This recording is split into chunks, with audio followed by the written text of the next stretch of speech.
പരിശുദ്ധ റൂഹായ്ക്കും സ്തുതി. ആദ്യം മുതലേ നന്നായി തന്നെ ആമീൻ. ദ ട്രൂ ഫെയ്ത്തിലേക്ക് എല്ലാവർക്കും സ്വാഗതം.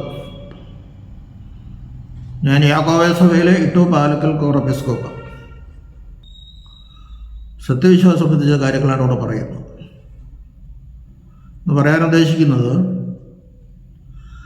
ബേത്സദാ കുളത്തിലെ രോഗശാന്തി സത്യമോ മിഥ്യയോ, മിഥ്യയാണോ? കുറച്ച് ദിവസം മുമ്പ് ഞാനൊരു വീഡിയോ കണ്ടിരുന്നു. അതിനകത്ത് അദ്ദേഹം പറയുന്നത് ഇത് പൂർണ്ണമായും മിഥ്യയായിരുന്നു എന്നാണ്. അത് പറയാൻ സാധിക്കില്ല. ധാരാളം രോഗികൾ അവിടെ വന്ന് കിടന്നിട്ടുണ്ട്. കർത്താവ് ഉദ്ദേശിച്ച രോഗി പറയുന്നത് കുളം കലങ്ങുമ്പോൾ എന്നെ വെള്ളത്തിലാക്കാൻ ആരുമില്ലെന്ന്. അപ്പോൾ ഇതിനു മുമ്പ് പലരും സുഖം പ്രാപിച്ചിട്ടുണ്ടെന്നുള്ളൊരു സത്യമാണ്. ഇതിന് കരുണയുടെ ആലയം എന്നാണ് പറയുന്നത്. ബേത് ഹെസ്ദോ എന്ന ഹീബ്രു വാദത്തിന് കരുണ എന്നർത്ഥം. വേറെ അർത്ഥങ്ങളുണ്ടാവും. കരുണയുടെ ആലയം. അപ്പോൾ അവിടെ കരുണ കിട്ടിയിട്ടുണ്ട് പലർക്കും. അതിന് 5 മണ്ഡപം ഉണ്ടായിരുന്നു. 4 വശത്ത് ഓരോ മണ്ഡപവും. 5ാമത്തെ മണ്ഡപം കുളത്തിൻ്റെ ഉറവയുടെ മേൽഭാഗത്തുമായിരുന്നു. 5ാമത്തെ മണ്ഡപത്തിൽ കിടന്നതായിരുന്നു. 38 കൊല്ലമായി പുള്ളി കിടക്കണു. കർത്താവിനോട് ഇവിടെ നിനക്ക് സുഖം പ്രാപിക്കാൻ ആഗ്രഹമുണ്ടോന്ന് എന്തൊരു ചോദ്യം കർത്താവ് ചോദിച്ചത്. സുഖം പ്രാപിക്കാനല്ല എല്ലാവരും വന്ന് കിടക്കുന്നത്. പക്ഷേ ഇവൻ്റെ കിടപ്പൻ്റെ ഉദ്ദേശം നെഗറ്റീവായിരുന്നു. അവൻ നോക്കിയപ്പോൾ ധാരാളം സന്ദർശകർ വരുന്നു, ഇഷ്ടംപോലെ പൈസ കിട്ടുന്നു, ഇഷ്ടംപോലെ ഭക്ഷണം കിട്ടുന്നു. സുഖമല്ലേ ഇത്? രോഗസുഖമായി പുറത്തു പോയാൽ പിന്നെ തെറ്റി കിടക്കും. ഒന്നും വേണ്ട, ഇവിടെ സുഖമായിട്ട് കിടക്കാം. അതാ അവൻ്റെ മനസ്സിലുണ്ടായിരുന്നത്. അവൻ പറഞ്ഞാൽ എന്നെ കുളത്തിലാക്കാൻ ആരുമില്ല. കുളം കലങ്ങുമ്പോഴേ ഞാൻ ഇറങ്ങിയ ചെല്ലുമ്പോഴേക്കും വേറെ ആൾ എനിക്കും ഇറങ്ങുന്നു, അവൻ സുഖം പ്രാപിക്കുന്നു. അപ്പം അതൊക്കെ അവൻ കണ്ടിട്ടുണ്ട്. അതൊക്കെ പറഞ്ഞ് സത്യമാണ്. അവൻ സംസാരിക്കേണ്ട. അപ്പം പൂർണ്ണമായോ അവന് പക്ഷപാതം ഇല്ല. പൂർണ്ണമായ പക്ഷപാതം ഉണ്ടെങ്കിൽ അവന് സംസാരിക്കാൻ പോലും സാധ്യമല്ല. അവന് സുഖം പ്രാപിക്കണമെന്ന് ആഗ്രഹമുണ്ടെങ്കിൽ ഈ ഉറവയുടെ നേരെ മുകളിലുള്ള മണ്ഡപത്തിലാണ് അവൻ കിടക്കുന്നത്. ആ ഉറവ കലങ്ങുമ്പോൾ തന്നെ അവനൊന്ന് അനങ്ങി താഴെ അവൻ വെള്ളത്തിലേക്ക് വീഴും. ആരും ഇറക്കണ്ട, ആദ്യം അവനിറങ്ങാം. 22 പടികളുണ്ട് ബേത്സദാ കുളത്തിന് താഴെ ഇറങ്ങി കിടണമെങ്കിൽ.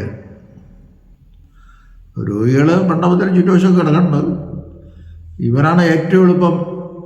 ഒരു മറിച്ചിൽ പറഞ്ഞാൽ മതി, തേരെ വെള്ളത്തിൽ ഒരു കുഴപ്പം പറ്റിയ ആൾ സുഖം പ്രാപിക്കുകയും ചെയ്യും.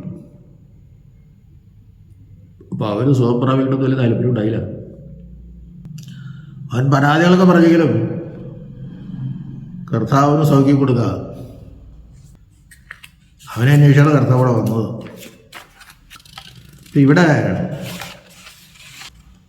ഈ കുളത്തെപ്പറ്റി ഒരു ഐതിഹ്യം പറയുന്നുണ്ട്. ഞാൻ അതൊന്ന് ഓർമ്മപ്പെടുത്താമെന്ന് വിചാരിച്ചാണ്. കർത്താവിനെ തൂക്കുന്നതിന് ഉപയോഗിച്ച തടിക്ക് അല്ലെങ്കിൽ തടിയെ പറ്റി ഒരു ഐതിഹ്യമുണ്ട്. ഐതിഹ്യമുണ്ടോ? ശീലോഹാ കുളവും ബേത്സൈദാ കുളവും ഒന്ന് തന്നെയാണെന്ന് പറയപ്പെടുന്നുണ്ട്. അപ്പോൾ ഈ തടി എങ്ങനെയാണ് ഈ ഇവിടെ വന്നതെന്ന് ചിന്തിക്കണം. അപ്പോൾ വളരെ പ്രധാനപ്പെട്ട ഒരു ഐതിഹ്യമാണത്. ആ തടി കർത്താവിനെ തൂക്കുന്നതിന് ഉപയോഗിച്ച തടി കഷ്ണം ഇവിടെ വന്ന് പെട്ടു ഈ കുളത്തിൽ. ആദാമിനെയും ഹവ്വയെയും ഏദൻ തോട്ടത്തിൽ നിന്ന് പുറത്തെടുത്തിയപ്പോൾ ഒരു പാപം ചെയ്ത് അവർ പുറത്തെടുത്തിയപ്പോൾ അതിന് കാരണമായ വൃക്ഷത്തിൻ്റെ കമ്പ് ആദാം മുറിച്ചെടുത്ത്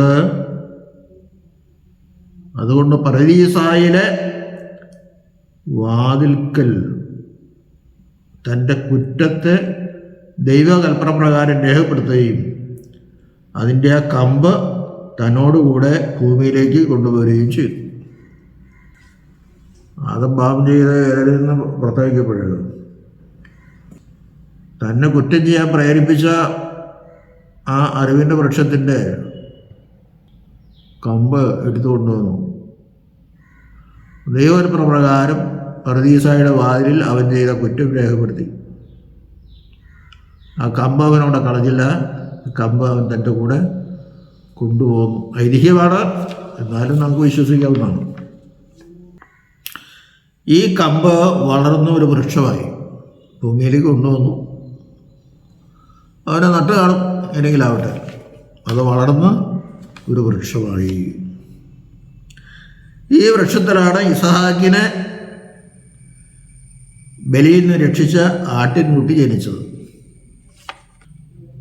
അപ്പോൾ ഈ വൃക്ഷം എവിടെയാണ്? ഇസഹാക്കിനെ ബലി കഴിക്കാൻ കൊണ്ടുപോയ സ്ഥലത്തിൻ്റെ അധികം ദൂരമില്ലാത്ത വൃക്ഷം. ആ വൃക്ഷത്തിൽ നിന്നാണ് ഇസഹാക്കിനെ ബലിയിൽ നിന്നും രക്ഷിച്ച ആട്ടിൻകുട്ടി ജനിച്ചത്. വാളെടുത്ത് കൊല്ലാൻ വരുന്നതെന്ന് പറഞ്ഞില്ലേ, അപ്പോഴേക്കും ഒരു ആടിൻ്റെ കരച്ചിലൂടെ കേട്ടു. അപ്പനും അമ്മയും ഇല്ലാതെ ഒരാടവിടെ ഉണ്ടായി. ഈ വൃക്ഷത്തെ അതിൻ്റെ ഒരു ഭാഗം നോഹയുടെ പെട്ടകത്തിൻ്റെ പടിക്ക് ഉപയോഗിച്ചെന്ന് പറയും. ഈ വൃക്ഷത്തിൻ്റെ ഒരു ഭാഗം നോഹയുടെ പെട്ടകം ഉണ്ടാകാൻ ഉപയോഗിച്ചു.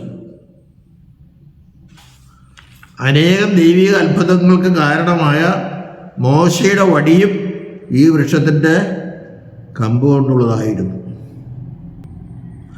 മോശയുടെ വടി അനേകം അത്ഭുതങ്ങൾ പ്രവർത്തിച്ച വടി താഴെയിട്ട് പാമ്പായി, പിന്നെ അന്ന് കരി പിടിച്ചു, വീണ്ടും വടിയായി. യോർദാൻ നദിയെ രണ്ടായിട്ട് ഭാഗിച്ചു, ചെങ്കടലിനെ ഭാഗിച്ചു. പിൽക്കാലത്ത് ഈ തടി ശീലോഹാ കുളത്തിൽ കിടക്കുവാനിടയായി. എങ്ങനെ വന്നു എന്ന് ചോദിച്ചാൽ ഒന്നും മറുപടി പറയാൻ പറ്റില്ല, ഐതിഹ്യമാണ്. ഈ തടി പിന്നെ പിൽക്കാലത്ത് ഈ ബെത്സൈദ കുളത്തിൽ അല്ലെങ്കിൽ ശീലോഹാ കുളത്തിൽ വരാനിടയായി. ശീലോഹാ കുളത്തിൽ പല അത്ഭുതങ്ങളും നടന്നിട്ടുണ്ട്. നയമാൻ്റെ രോഗം മാറിയതൊക്കെ നമുക്കറിയാം. കൂടാരപ്പെരുന്നാൾ ദിവസം ശീലോഹാ കുളത്തിൽ വെള്ളം കൊണ്ടുപോയാണ് ദേവാലയ ശുദ്ധീകരണവും മറ്റും നടത്തുന്നതും. അതൊക്കെ നാം മനസ്സിലാക്കണം.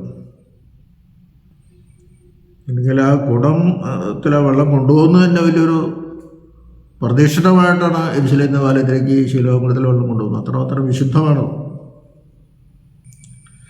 ഈ തടിയെ മാലാഖമാർ ഇടയ്ക്കിടയ്ക്ക് സന്ദർശിക്കുകയും മാലാഖ കുളത്തിൽ ഇറങ്ങുമ്പോൾ ഉണ്ടാകുന്ന വെള്ളത്തിൻ്റെ ചലനം രോഗശമനത്തിന് ഉതകുകയും ചെയ്തിരുന്നു. ഈ തടിയെ മാലാഖമാരിടയ്ക്ക് വന്ന് സന്ദർശിക്കും. മാലാഖമാർ വെള്ളത്തിൽ കുളത്തിൽ ഇറങ്ങുമ്പോൾ അല്ലെങ്കിൽ ആയിരിക്കുമ്പോൾ ഉണ്ടാകുന്ന വെള്ളത്തിൻ്റെ ചലനം, ആ സമയത്താണ് വെള്ളത്തിന് അനക്കം കേട്ടു. ഉടനെ ആദ്യം ഇറങ്ങുന്നവൻ രക്ഷ പ്രാപിക്കണം, അത് സുഖം പ്രാപിക്കാം. വേറെ വ്യാഖ്യാനം പറയുന്ന ആ സമയത്ത് വെള്ളത്തിൽ ഒരു പുതിയ ഉറവ ആ വെള്ളത്തിലുണ്ടാവുകയും ആ ഉറവയ്ക്ക് രോഗശാന്തി കൊടുക്കാനുള്ള അത് ഔഷധം കൂടെ ഉണ്ടായിരുന്നു. അപ്പോൾ അതിലിറങ്ങുന്നവൻ രക്ഷ പ്രാപിക്കുന്നു പറയും. പിന്നീട് ഇത് എങ്ങനെയോ യെരൂശലേം ദേവാലയത്തിൽ ശലോമോൻ്റെ മണ്ഡപത്തിൽ സൂക്ഷിച്ചിരുന്നു. ഈ കമ്പ് തടിയുടെ ഒരു ഭാഗം ശലോമോൻ്റെ മണ്ഡപത്തിൽ യെരൂശലേം ദേവാലയത്തിൽ സൂക്ഷിച്ചിരുന്നു. അവിടെ നിന്നാണ് ആ തടി കൊണ്ടുവന്ന് കുരിശ് ഉണ്ടാകാൻ ഉപയോഗിക്കപ്പെട്ടു.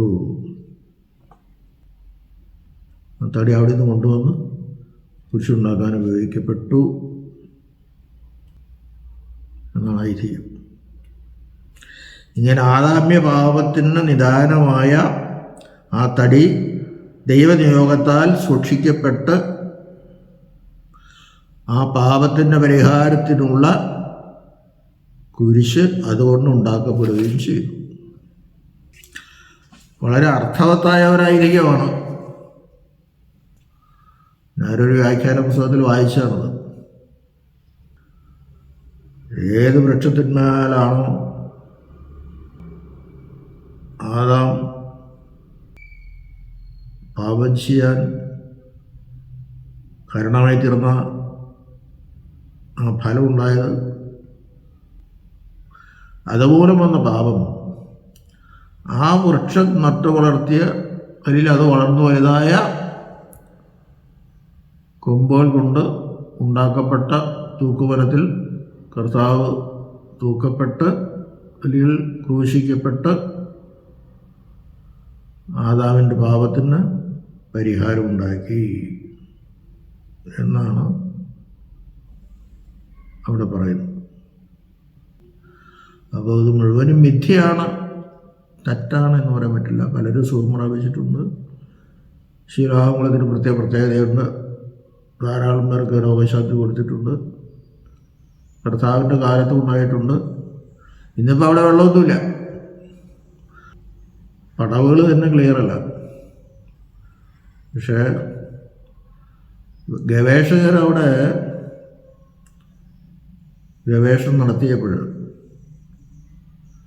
ഇത് കൊല്ലങ്ങൾക്ക് മുമ്പ്